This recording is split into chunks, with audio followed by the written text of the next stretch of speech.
This is Red Ice Radio.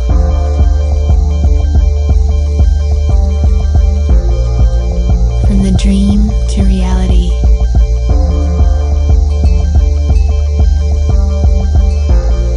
RedIceCreations.com. Dear friends, new and regular listeners, it's great to have you with us. Thank you for spending some of your time with us today. My name is Henrik. Keep your browser tuned to RedIceCreations.com, our website. Bookmark it, subscribe to our RSS feeds, our free newsletter to follow us on a regular basis. If you, just as we, are interested in some of the most important and interesting subject matters, we're talking about everything from conspiracy to spirituality and so much more. We want to know, it's as simple as that. We have an interesting program for you today with Rosalind Peterson. She is the California president and co-founder of the Agriculture Defense Coalition, formed in 2006 to protect agricultural crop production from uncontrolled experimental weather modification programs, atmospheric heating and testing programs, and ocean and atmospheric geoengineering programs. In 1995, she became a certified USDA Farm Service Agency crop loss adjuster, working in more than 10 counties throughout California. Rosalind earned a BA degree from Sonoma State University in Environmental Studies and Planning, with emphasis on agriculture and crop production. Between 1989 and 93, Rosalind worked as an agricultural technologist for the Mendocino County Department of Agriculture. She has won several awards and recognition for her extensive efforts to protect drinking water supplies from toxic chemical contamination in Martinez, California. Today we are going to focus on weather modification, geoengineering programs, and the connection to crop loss. Please stay with us for an interesting program. Okay, it's excellent to have you with us here on Red Ice Radio. Rosalind, thank you for coming on. Thank you for taking the time here today to talk with us rather. How are you today, Rosalind? Oh, I'm just fine, and it's an honor and a privilege to be on your show today.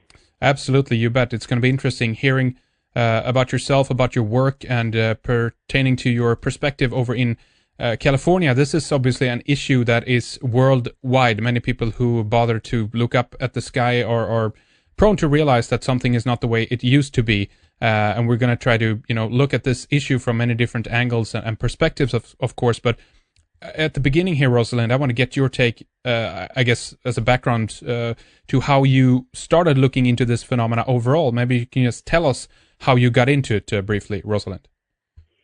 Well, I started looking into the issue of persistent jet contrails starting in 2002. When a friend of mine brought to my attention some of these issues, and also it was a period of time when we really were blitzed here with trails that persisted. We were blitzed with unusual phenomenon in the sky, and it concerned me because I realized right away that it was abnormal, and that growing up here all of my life, when we looked up, we always saw these clear, beautiful, deep blue skies.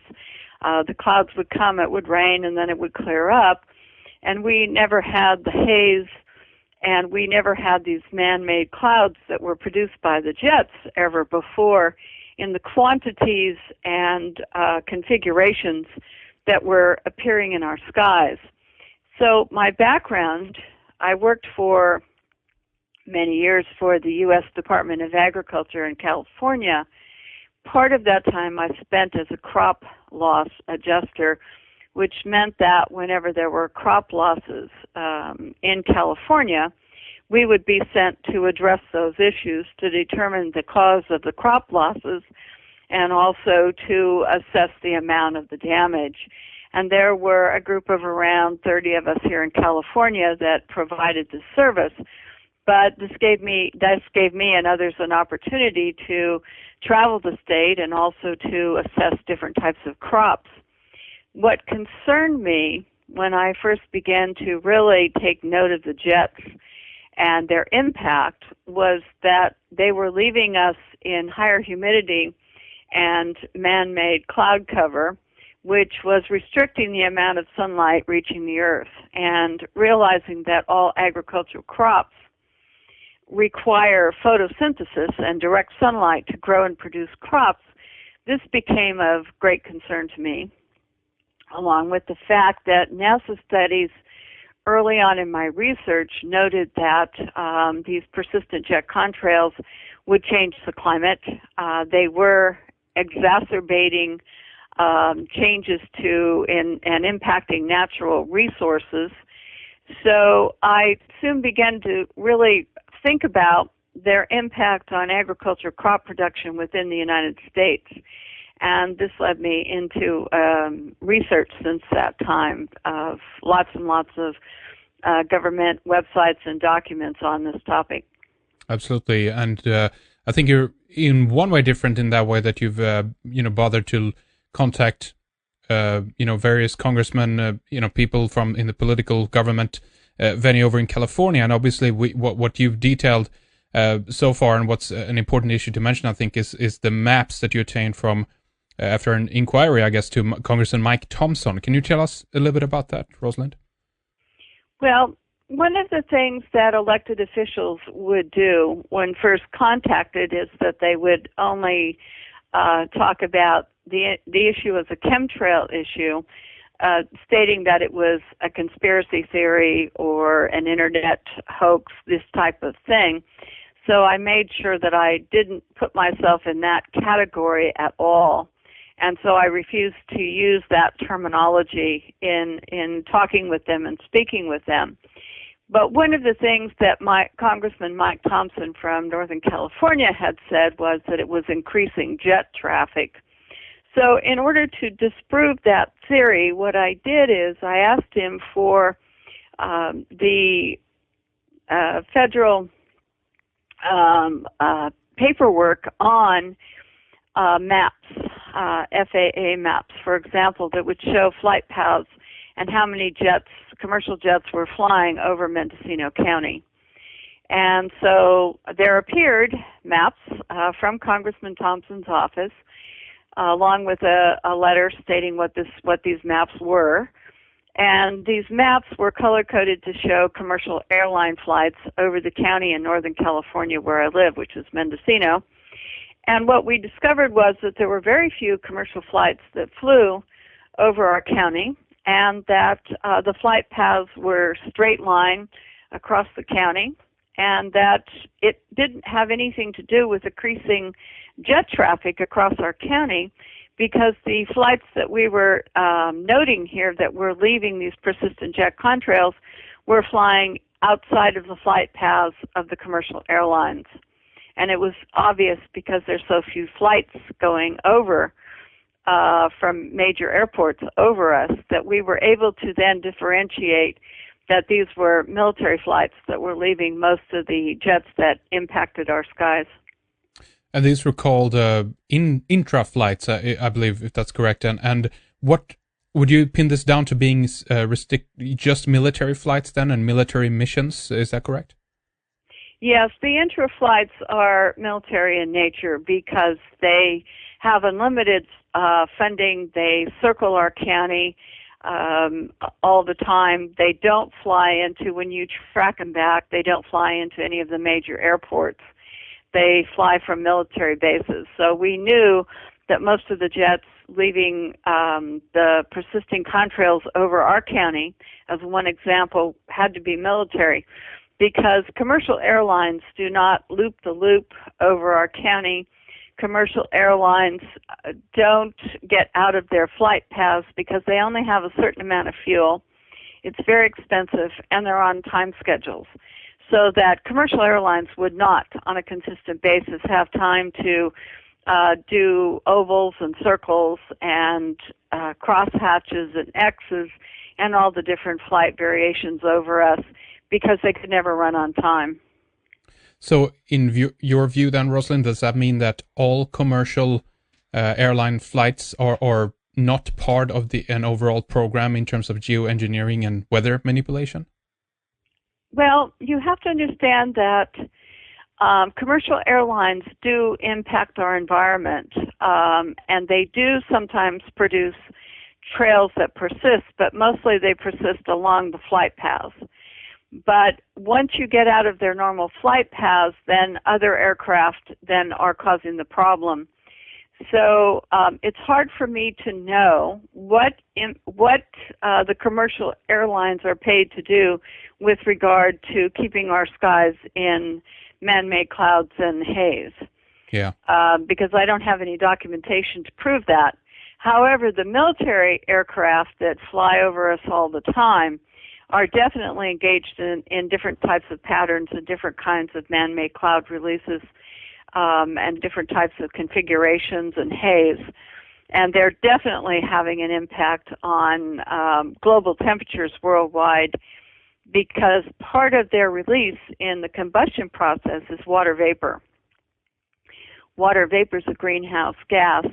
And Stanford studies and NASA studies are saying that over Alaska and over the Arctic, aviation has a tremendous impact on warming.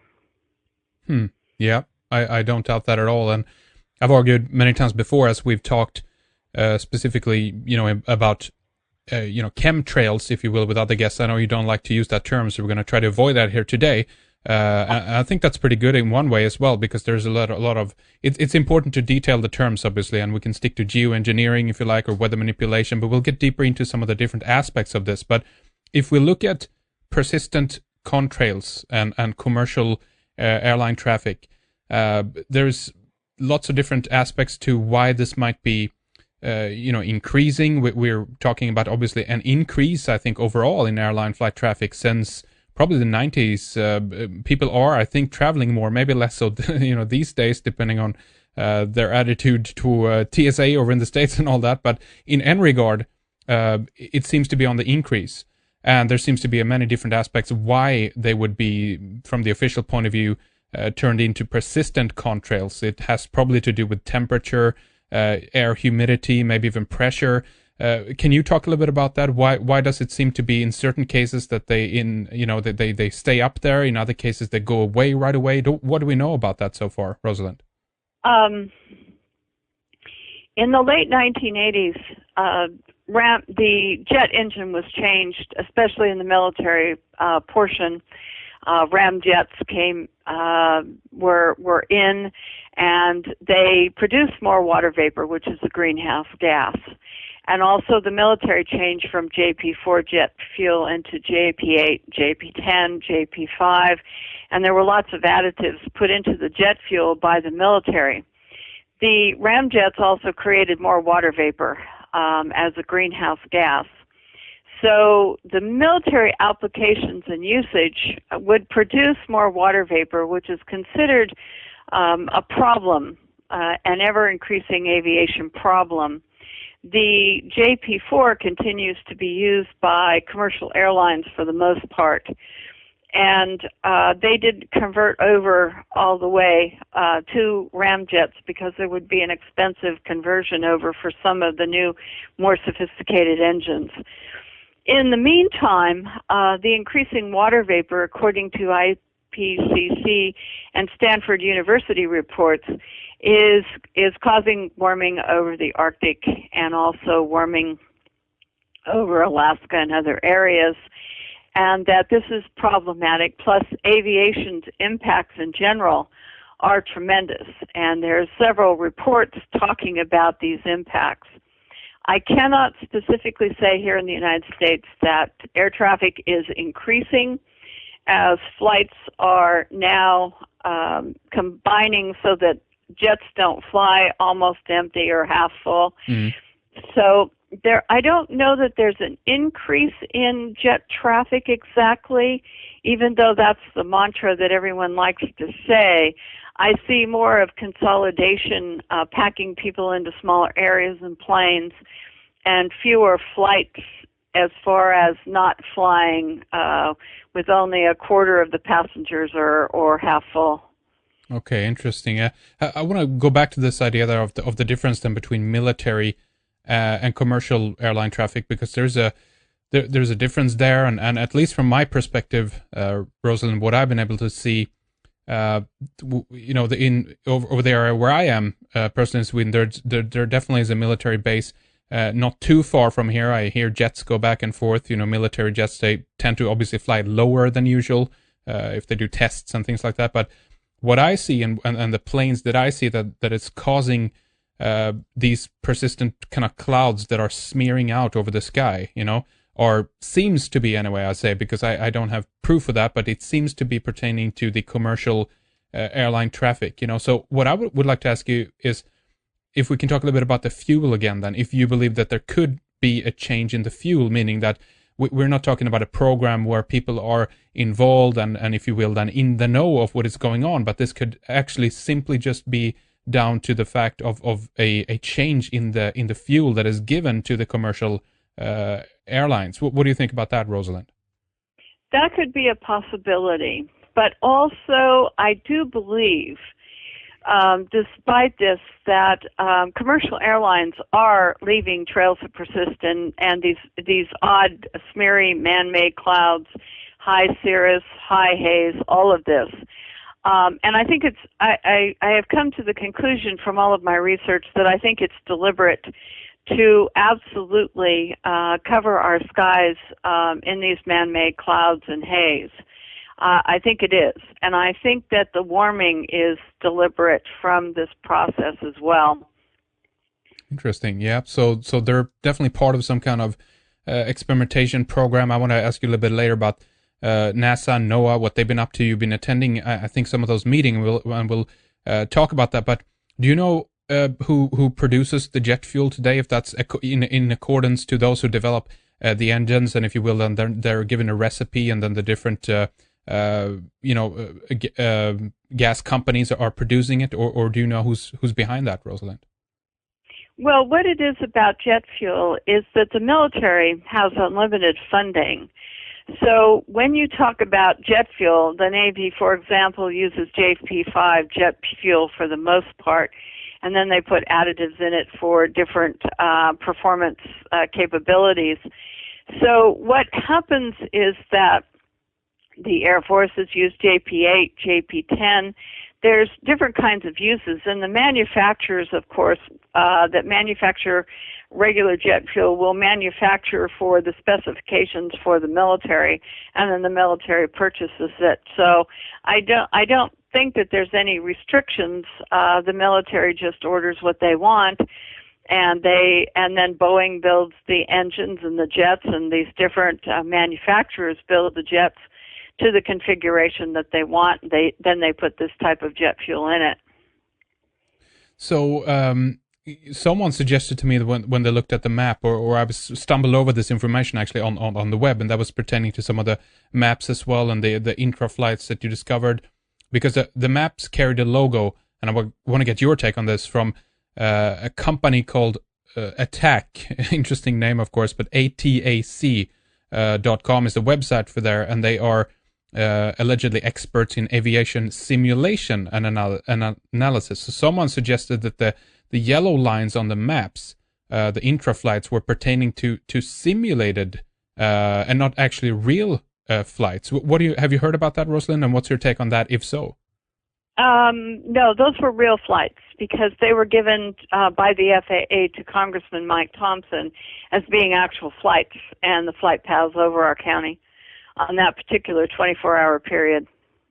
And then, Rosalind, we have the question of, obviously, if all the military flights are mapped and tracked, and who has access to that, because again, there is a difference here then, right? So we could also be talking about flights which are not showing up in the official record. Do you believe that could be true?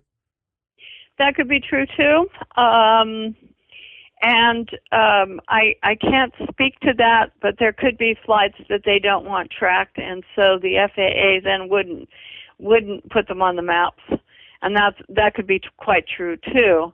But the interesting part is the commercial airlines, because the straight line track patterns from those maps, we can watch where they fly all the time. So we know exactly where they are, and you can see them from where we are. So people can follow where the actual flight of commercial airlines are going versus these other planes that deviate consistently. I see. So why don't we talk a little bit about some of the the programs, if you will, then that are running within NASA and NOAA and so forth, and what their particular angle might be, and what you think about that. You've attended some meetings, I believe, and maybe we can talk specifically about something called NASA Ames, perhaps, Rosalind. Yes. In 2006, there was a week-long meeting held at NASA Ames in California, and they discussed geoengineering was the main topic in November 2006. And they opened it up to the public for a day, and they had many of the speakers speak at this public forum on geoengineering at that time. And geoengineering is talking about, in this reference, of atmospherically putting up programs that would modify the environment in the atmosphere or through the oceans. So you could have ocean iron fertilization, for example, in our oceans, which is ongoing, or you could have upper atmospheric particle and chemical releases where they would try to restrict the amount of direct sunlight reaching the Earth in order to allegedly cool us down. Now, do you believe that that's true? Do you think that from their point of view, then, this is a benevolent motive? They're just trying to experiment. They're trying to see if this has any effects because they are truly concerned, I guess, about global warming. Do you think that that could be the case? No, I don't think they're concerned about global warming. And here's why. If they were concerned about global warming, then they would be tackling the aviation problem of the jets and the water vapor releases by the jets because it's a greenhouse gas. And they would be tackling the problem of increasing water vapor from aviation over the Arctic and Alaska in order to decrease melting. And so their expertise would be directed in reducing our impact and in other words, those programs immediately in order to move those areas into not warming. And as it is, what I think is happening is that in order to get into the Arctic and Alaska in certain areas which are normally frozen over, have been in the past, the oil companies and can't exploit the natural resources, and different countries can't exploit the natural resources in those areas. So if you warm up those cold, frozen areas so that they can be exploited, there's a financial reward to that could be astronomical. Interesting. I'm really thinking that it's a deliberate attempt to warm those areas deliberately. Otherwise, the geoengineering group would be talking about reducing the impact of aviation today, and the hearings from the UK Parliament to the U.S. House of Representatives would have had experts on that talking about aviation, which they did not. Was this the Global Geoengineering Governance? Was that a meeting, or it's an umbrella name for something, right? Let me explain what has taken place since 2009. The UK Parliament has held a series of hearings with reports involving geoengineering, the programs, and global geoengineering governance. In other words, where they would set up a governing body to allow these different geoengineering programs to be initiated with rules and regulations. And at the same time, the UK was going through these meetings and hearings. The United States House of Representatives Science and Technology Committee held 3 hearings, one in 2009 and 2 in 2010, on geoengineering and also global geoengineering governance. In other words, to set up a funding mechanism and to set up a way that they could start putting these programs into operation. But what was interesting about both of those is that they never, only the promoters really of these programs were allowed to speak at either hearing.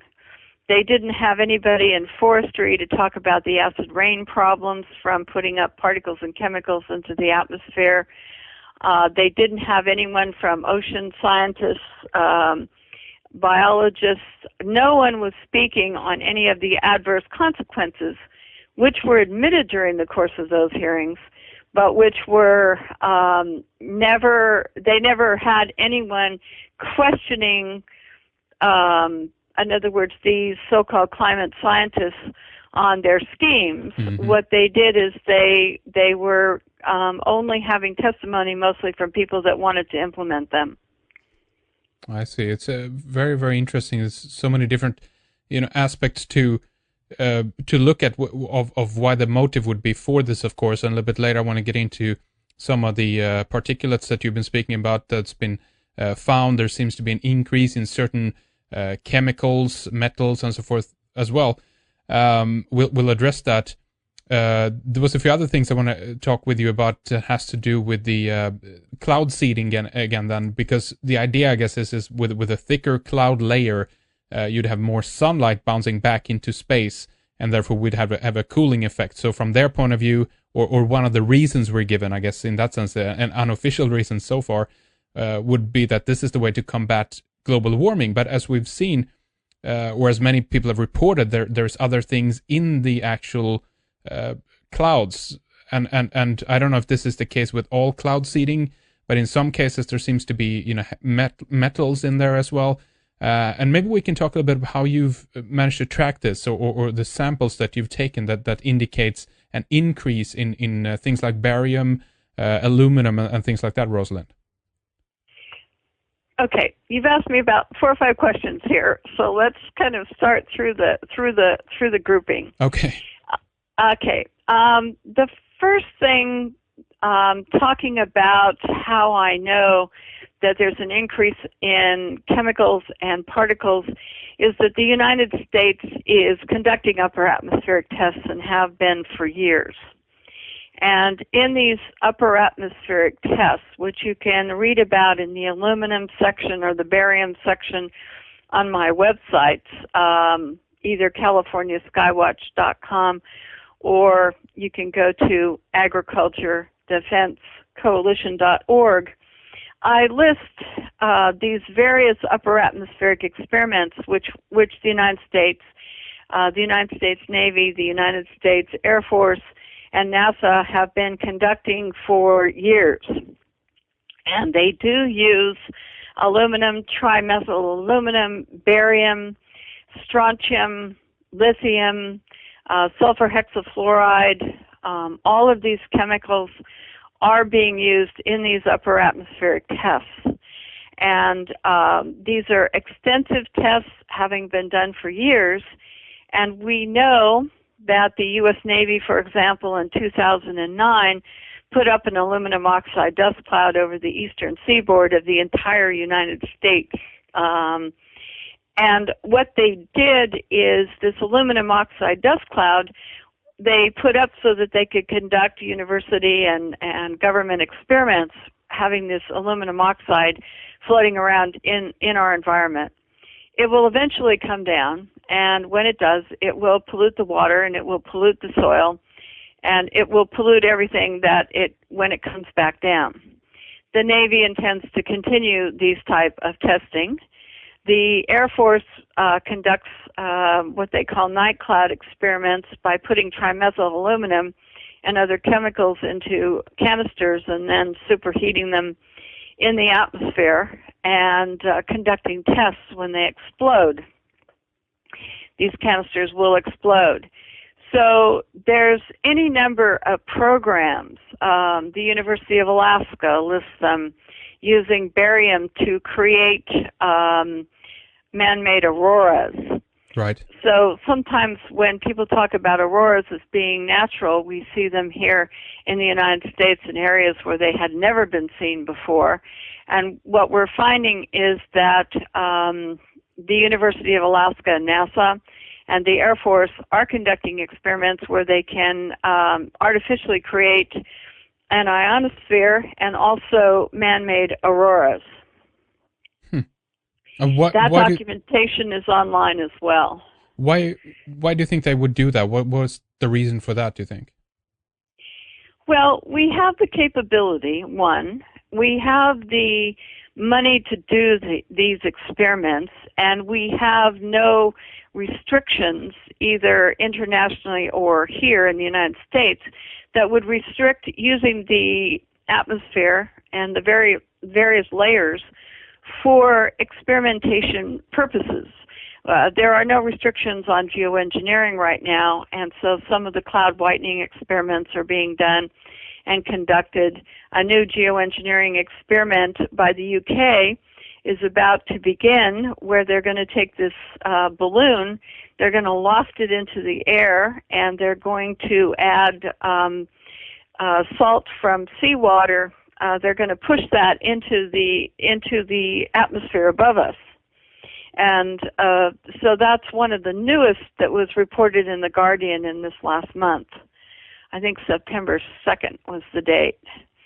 But all of this experimentation, anyone can use our environment around us as a physics laboratory. And I think having the money and they want to do the experiments, even if it's detrimental. And the scientists that spoke at NASA Ames in 2006 were of a mind that they were the new gods of the environment, and that these climate scientists, so-called scientists, felt that they were the new gods, the new stewards of the environment, and if they wanted to conduct an experiment, supposedly to save us, that they should be able to conduct those experiments, and that the public really didn't need to know. We just needed to be willing to know nothing, but be the subjects, the guinea pigs in their experiment, and live within the experiment. Very interesting, the mindset, obviously, of some of these scientists then in that sense. So do we know if these are people who are associated solely with the government, or maybe they are part of other companies as well? And if so, do you think there would be an interest from their point of view of doing this kind of work, Rosalind? Well, there's an interest for them to do the work because they get grants for this type of work from the military and from NASA and other government agencies. And the other thing is that it's fun to be able to sit in your office and work out experiments, and then actually to take them to the next level and do the experiment. But the problem is that there's no restriction on them having to have a public debate. There's no restriction on what they can or cannot do at this time. So, and the reason that I know that these chemicals are beginning to show up in our drinking water supplies are that the California State Department of Health Drinking Water Division requires, along with the EPA, requires drinking water tests across the entire state from every public drinking water source in California. There's about 18 million bytes of data from this type of testing, and we got a hold of the data, which is public record. It's online, even at the California State Department of Health website. But the data is online, and we took it and we graphed it, and we looked at the results on spreadsheets, thousands of them, and we found that there was unusual spiking in aluminum, barium, strontium, sulfur hexafluoride, in other words, a whole group of chemicals that shouldn't be spiking in our drinking water. And we think that some of the upper atmospheric tests using rockets mostly, or the space shuttle, for years, had been implementing these tests, and that's why we were seeing the spikes. The other issue is that an environmental group called Oceana recently went around the world for 5 years testing whales in all different ocean environments for many toxic chemicals, and one of the things that Oceana found that shocked them was the extremely high levels of aluminum that they found in whales. And it doesn't surprise me because we've been putting aluminum particulates into the environment for many, many, many years. So, and I don't doubt that aspect at all, Rosalind. I think the only thing that I've been uncertain about is how we connect the increase in aluminum in our environment with the potential project here that we're talking about, or the geoengineering, has there been, in your view, any good test that actually is proving the link between the two? I can link the use of rockets and Air Force studies, NASA studies, and Navy studies to putting aluminum into the atmosphere for testing purposes. Yeah. That's an easy connection. The documentation is tremendous. As far as linking it to the jets, I can't do it directly because I have found no literature since 2002 which tells me what the jets may or may not be releasing, except for water vapor and jet fuel emissions. Absolutely, it's very, very strange, that we see these aspects, and some people speculate that this program is kind of like step one in a process which has to do with other things. I mean, if I read in the paper from Mike Thompson, the congressman, as well, that in the in Mendocino County, you have another, I don't know what to call a device, I guess, a VORTAC, the VHF Omnidirectional Range Tactical Air Navigation Center. There's other people looking at facilities like HARP. This particular one is the VHF, which is very high frequency. Other facilities are in the ELF, the extremely low frequency range, if you will. In your view, Rosalind, there's people who connect this. I don't know if that's good or not, but do you think that there is a connection here, that they're testing atmospheric devices, basically superheating the atmosphere, and other types of experimentation with an increased aluminum or other particles in the atmosphere? Is there a link between these two, do you think? There may be, but I can't draw, I haven't found the research documents to be able to draw a conclusion to that. I can speculate, but I hate to do that because I can't back up my speculation. However, I would imagine that there's a lot more going on than we know. But the jets impact us here in several ways. One, the cloud cover that they put up reduces the amount of direct sunlight reaching the Earth. It changes the climate here whenever they fly and they leave these man-made clouds, haze, or contrails. It's a definite climate change for us. The humidity goes up and is much, much higher than ever before. And that means that we have higher temperatures at night because the cloud cover keeps the temperatures higher at night. It means that we don't get freezing temperatures in the winter enough to kill the pests that attack the trees. The lack of direct sunlight reduces photosynthesis, which lowers crop production. So we do know that the impact of the jets is much greater than anyone would suspect. Mm-hmm. Yeah. It seems to be that we have drought now, Rosalind, in some parts of the world and massive rain in others. We've had practically rain here up here in the north, Scandinavia, all summer. It's been a lot of rain and very, very wet.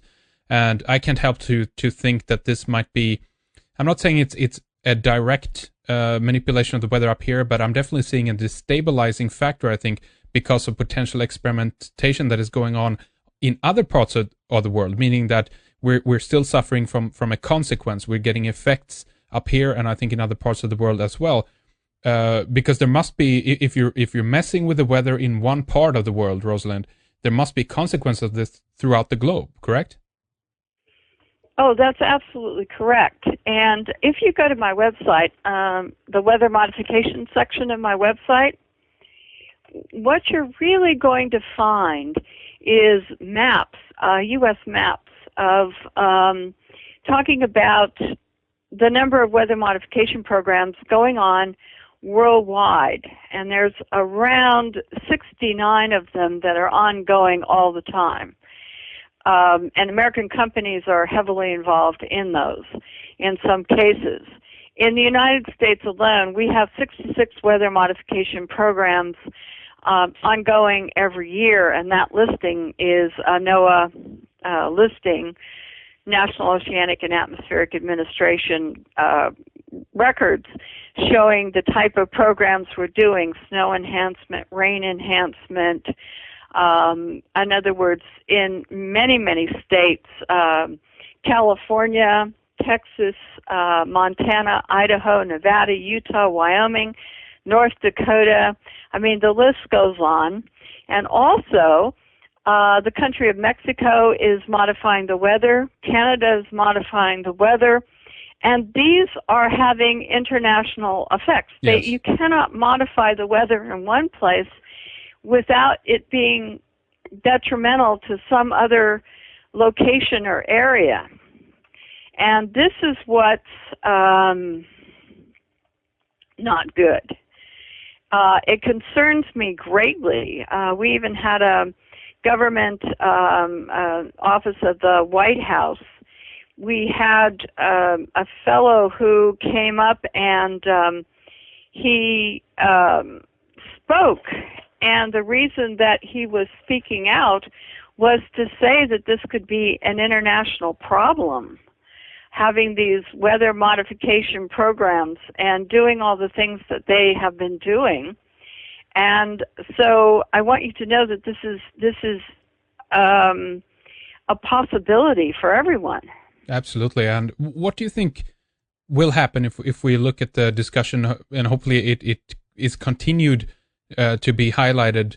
Do you think that there will be any kind of legal issues here in terms of maybe international law, that someone is going to come in at some point and actually demand some kind of restrictive, measure on this? I mean, there must be, the military can't just go on and on and on about this, right? And do tests and because eventually someone will have to know that this has consequences on other countries around the world. Do you know if there's been any debate about this at all, Rosalind? No, because in actuality, they're trying to keep this information pretty buried so that people here in the United States and in other places don't know. But one of the things that this science advisor, his name is Marburger, and he was from the Executive Office of the President of the United States, and this is the Office of Science and Technology Policy.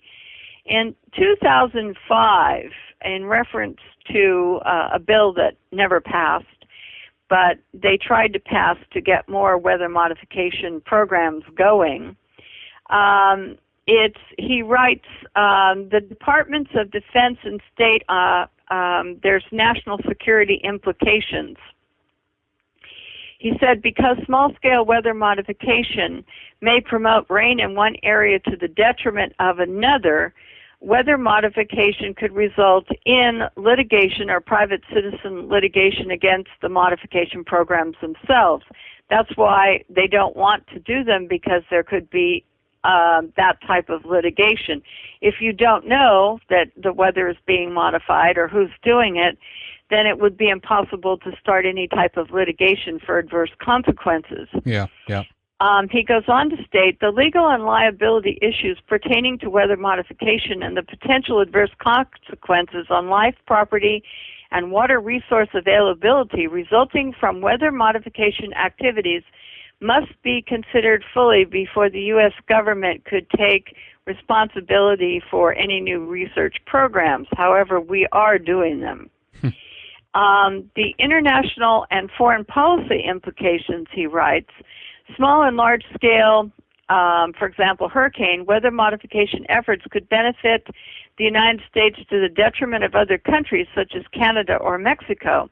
Given global weather patterns, whether one country owns its weather so as to assert intra-border control with extra-border consequences must be considered under present international conventions.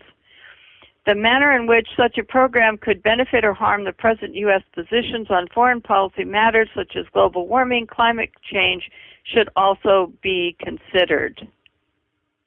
Very, very interesting. And as well as you're reading that, Rosalind, I'm reading about environmental modification, NMOD weaponry, that allegedly was banned by a UN convention, a treaty in 1978, the UN Convention on the Prohibition of Military and Other Hostile Uses of Environmental Modification Techniques. force the end of such programs overtly anyway. And the question is, this obviously hasn't been kept up, but at the same time, as you kind of argue there, if no one is aware what the programs are, or actually is willing to look into it, then we don't know if it's going on. If we don't know if it's going on, we can't enforce any law or urge anybody to look at these laws, right?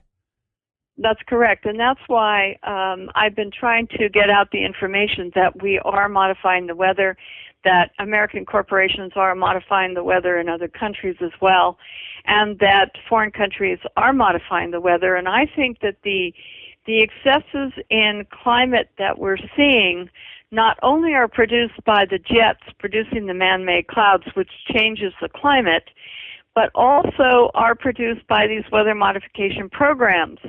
So where they may benefit one area, I think that they're causing negative consequences in other areas, and that's why this should be an international discussion. And these programs are not, a lot of them are not secret, except probably for military applications. But I still feel that there's a lot being done that we don't know about, but what we do know is enough to bring red flags into looking at the situation. Absolutely. There's more I want to talk with you about, Rosalind, in the next segment, in the next hour here, as we begin to get into some of the aspects of crop loss, food production, and things, what kind of consequences this is going to have on that, and also in the long term and long run, of course. There's other aspects in terms of the, what NOAA has been up to, and there's other documentation, I know, and other organizations that want to ask you about, and what your take is on this, specifically pertaining to. It's an old one thrown around. I mentioned it many times before, but it's a good one because it shows some of the inspiring aspects of what the military is doing. It's called "Owning the Weather in 2025." It's a document from, I think it was back in '96 or something like that. But we'll talk more about that later. Let's first of all talk a little bit about where people can go to find out more information about you, about your work, and how they themselves can I guess get involved in one sense. You have CaliforniaSkywatch.com that you mentioned before, the website. Now, is there anything you want to say about the site or other websites that you want to give out to our listeners, Rosalind? Well, there's two websites. They're interconnected by what I call a categories section. And you can look at the categories section, and you can look at alphabetically the different items that are listed on either website. Or you can go to the search engine on each individual website, and you can search for terms or short sentences, things like that. The search engine is individual to each separate website, whereas the categories section will transfer you from website to website depending on what you click on. The Agriculture Defense Coalition.org is a website that I originally put up to discuss agricultural issues.